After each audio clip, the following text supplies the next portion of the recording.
Champion trophy cricket தொடர் விறுவிறுப்பா நடைபெற்று வரும் நிலையில தொடரின் 4வது போட்டி ஆஸ்திரேலியா மற்றும் இங்கிலாந்து அணிகளுக்கு இடையில லாகூர்ல நடைபெற்றுச்சு. டாஸ் வென்ற ஆஸ்திரேலியா அணி பவுலிங்க தேர்வு செய்த நிலையில இங்கிலாந்து அணியிலிருந்து தொடக்க ஆட்டக்காரர்களா பில் சால்ட் மற்றும் டக்கெட் களமிறங்கினாங்க. வந்த வேகத்திலேயே 2வது ஓவர்ல பில் சால்ட் வெறும் 10 ரன்களுக்கு டுவாஷியஸ் பந்துக்கு ஆட்டமிழந்து வெளியேறின நிலையில பவுண்டரி சிக்ஸர்னு முதல் ஓவர்ல இருந்தே அதிரடி ஆட்டத்தை ஆரம்பிச்சாரு டக்கெட். சால்ட்டை தொடர்ந்து வந்த ஜாமி ஸ்மித்தும் 15 ரன்களுக்கு அவுட் ஆகி வெளியேற ஆட்டம் ஜோ ரூட் மற்றும் டக்கெட் கைக்கு வந்துச்சு. எதிர்கொண்ட பந்துகளை எல்லாம் பறக்க விட்டு 18வது ஓவர்ல டக்கெட் அரை சதத்தை கடந்த நிலையில ஜோ ரூட்டும் தன் பங்குக்கு சிறப்பான ஆட்டத்தை வெளிப்படுத்தி ஆஃப் செஞ்சுரியை தொட்டாரு. நிதானமா விளையாடி வந்த ஜோ ரூட் 4 பவுண்டரிகளோட 68 ரன்களோட ஜாம்பா பந்துக்கு ஆட்டமிழந்து பெவிலியன் திரும்ப தொடர்ந்து வந்த ஹாரி ப்ரூக் 3 ரன்களுக்கும் பட்லர் 23 ரன்களுக்கும் லிவிங்ஸ்டன் 14 ரன்களுக்கும் அடுத்தடுத்து அவுட் ஆகி வெளியேறினாங்க. களத்துல சரவடியா வெடிச்சிட்டு இருந்த டக்கெட் 32வது ஓவர்ல செஞ்சுரி விளாசி 45வது ஓவர்ல 150 ரன்களை கடந்து சாம்பியன்ஸ் டிராபி தொடர்ல அதிக ரன்கள் விளாசிய வீரர் என்ற சாதனை படைச்சாரு.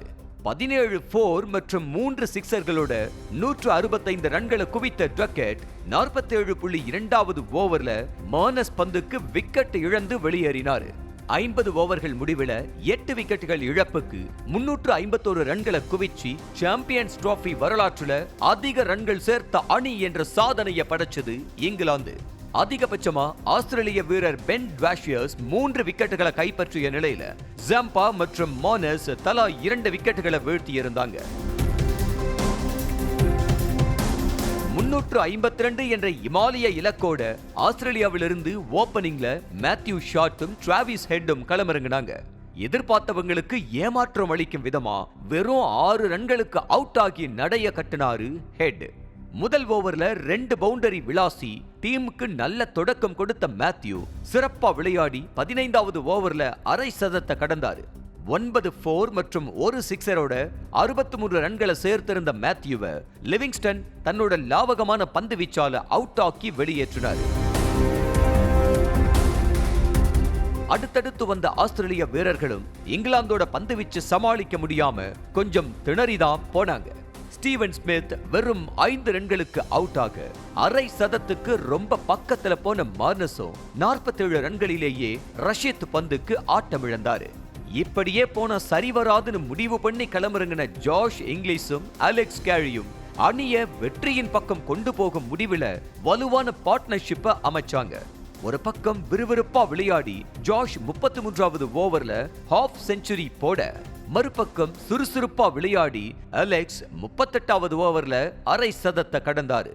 பவுலிங்ல இங்கிலாந்து பிளேயர்ஸ் ஆஸ்திரேலியாவுக்கு டஃப் கொடுக்க முயன்றாலும் எங்க கிட்டேவான்னு சீரியஸான ரன் குவிப்பில இறங்குச்சு இந்த ஸ்ட்ராங் பார்ட்னர்ஷிப். எவனா இருந்தாலும் வாங்கடான்னு பேட்டிங்ல செதறடிச்சிட்டு இருந்த இங்கிலீஷ் 45வது ஓவர்ல சதத்தை கடந்து மிரட்டி விட்டாரு.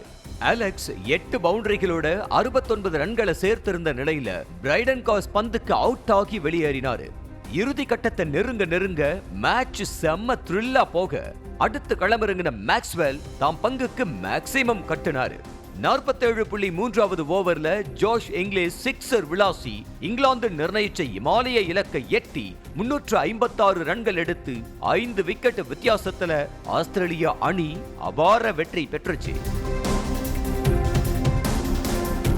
அதிகபட்சமா 8 பவுண்டரி மற்றும் 6 சிக்ஸர்களோட 120 ரன்களை விளாசி கடைசி வரை ஆட்டமிழக்காம அணியின் வெற்றிக்கு முக்கிய காரணமா இருந்தாரு ஜாஷ் இங்கிலீஷ். செய்திகளை உடனுக்குடனும் துல்லியமாகவும் தெரிந்து கொள்ள சப்ஸ்கிரைப் பண்ணுங்க.